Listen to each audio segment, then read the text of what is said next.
یہ بھی ہے نبی کریم صلی اللہ علیہ وسلم نے تحفے کے بارے میں فرمایا تحادو تحابو، اپنا درمیان میں ایک دوسرے کو تحفہ دے.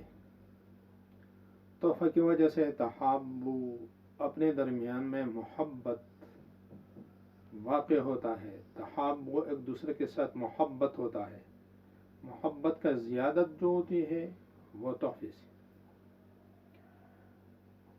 صحابہ کرام تابعین جو تھے وہ اپنے درمیان میں ایک دوسرے کو بہت تحفہ دیتے. آج کل ہمارے معاشرے میں لوگ تو صدقہ اور خیرات تو زیادہ کرتے لیکن تحفہ کسی کو نہیں دیتے. حالانکہ تحفہ الگ سنت ہے، صدقہ خیرات الگ ہے.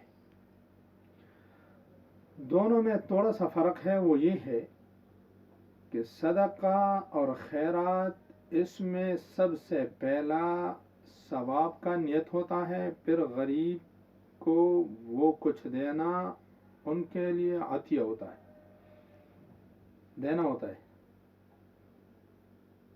ان کو کچھ صلہ دیتا ہے بغیر کسی عوض کو. تحفہ یہ ہوتا ہے کہ اس میں پہلا ثواب کا نیت نہیں ہوتا، اس میں پہلا یہی شخصیت جن کو آپ کچھ دیتے ہیں ان کے رضا اور ان کو خوشی، یہ مراد ہوتا ہے.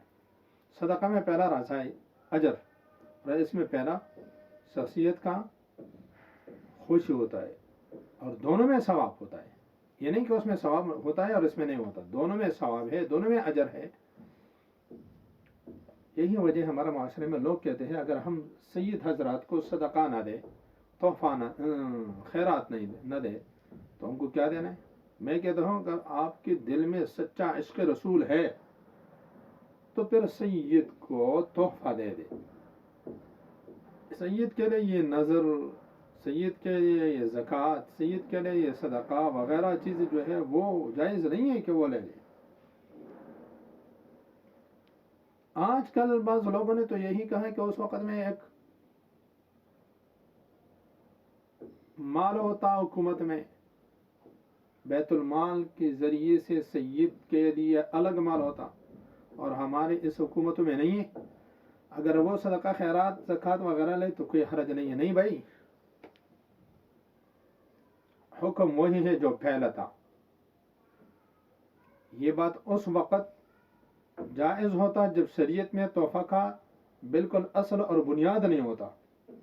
جب تحفہ ہے تو پھر ہم کو تحفہ دے، زیادہ دے، اور پھر یہ بھی ذہن میں رکھ دے جو سید ہوتا ہے، جو دوسرا شخصیت ہوتا ہے جس کی طرف جس کا دل وہ زیادہ چاہتا ہے کہ فلان چیز مجھے ملے، وہ تحفہ ان کو دے دے.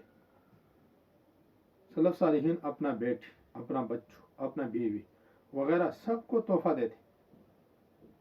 نبی صلی اللہ علیہ وسلم گھر میں آتے تو پوچھتے کسی نے کچھ دیا؟ ہاں یا نبی صلی اللہ علیہ وسلم، یا رسول اللہ، کسی نے دودھ تحفہ دیے،